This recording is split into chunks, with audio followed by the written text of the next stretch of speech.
Այնուամենայնիվ լինում են դեպքեր, երբ որ ուշ փուլում են դիմում, ինչ եք դուք զգում որպես մասնագետ եւ ինչն է առաջնայնություն ձեռք բերում, երբ որ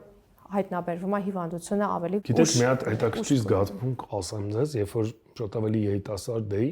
երբ որ ես տեսնում էի ուշացումով դիմող քաղցկեղով կին, ինչ որ հոգուս խորքում մտքիս ես մեղադրում էի այդ կնոջը, այն բանով, որ ինչի չես ստուգվել, ինչի չես գնաց եւ այլն։ Հիմա այդ հետաքրքիր բանը առաջացել, ես ինձ եմ մեղադրում դրա մեջ, որովհետեւ ես միտեղ թերացել եմ, ուրեմն միտեղ,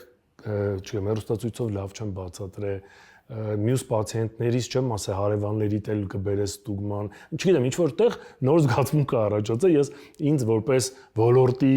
ու մասնակի իմ չափով պատասխան հտուց սկսել եմ ինչ որտեղ հնաբնակ, ես սկսել եմ իմ մեղավորությունը այդտեղ զգալ ու որովհետև նույն ֆոնին այնքան շատ են սկսել հայտնաբերվել վաղ փուլերում, որ եթե նախկինում մեր համար արտասովոր էր 0 փուլում հանդիպելը, հիմա սկսում է արտասովոր լինել արդեն 4 փուլում հանդիպելը։ Դրա համար այդ մեղքի զգացումը որոշակի ինձ մոտ էլ է առաջանում։